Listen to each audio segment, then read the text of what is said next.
Hello everyone, welcome to Durrett's Sake. Now that I've gone and previewed each region, it's time to go over my Final Four predictions. So for the first Final Four game, you would have 1 seed Florida versus 2 seed Michigan State. I think this will be a great game. I think Michigan State will come out swinging in the first half since Tom Izzo has been in the Final Four as a head coach and Todd Golden hasn't for Florida. But then in the second half, I feel the talent of the Gators will be in full force as the Gators get the big win, either winning 77-68. And then you get 1 seed Duke versus 1 seed Houston. If there is any defense that can slow down Cooper Flagg and Duke's offense, it's Houston. If there's a team that can match Duke's size and physicality at the rim, it's Houston.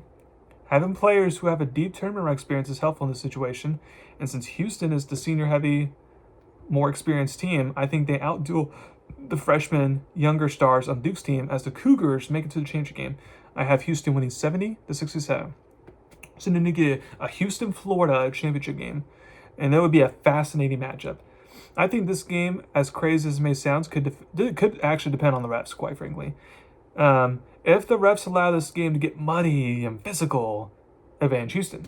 If the refs are going to blow the whistle on almost every single play and call weak fouls, then advantage Florida. I feel the refs will call a tight game early, and then as the game goes on, they get looser and let the players play. I think Houston almost completes a comeback, but they come up just short as the Gators are back as champions for the first time since they repeated back in 2006-2007. I have Florida winning 68-64. Now, just for a record, this bracket was very hard to do and predict this year. I feel like more so than other years, quite frankly. The reason why is because there's usually at least one double-digit seed that makes the Sweet 16. And it's hard for me to pick one that can make it to the Sweet 16 this year. It's just hard, maybe maybe Arkansas. Like if St. John's just has that bad shooting night, and Arkansas just as if maybe as a 10 seed, but like I just can't find that Cinderella team. Now I could find some like good dark horse teams like a Illinois, as the 6 seed going far, or BYU, or like something. I can see those type of things, but it's just hard, for me to find that Cinderella team this year, which is unfortunate. And so a lot of it's because of conference realignment.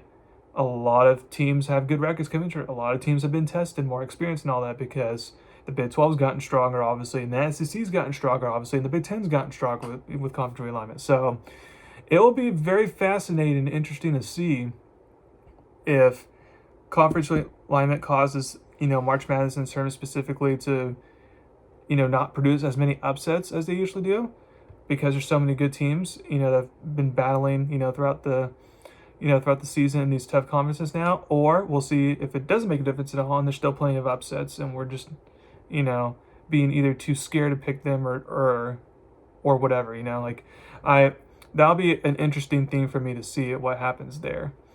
I'm the type of guy that comes out with multiple brackets. So we'll see if I, change my mind by the time the main games roll around Thursday.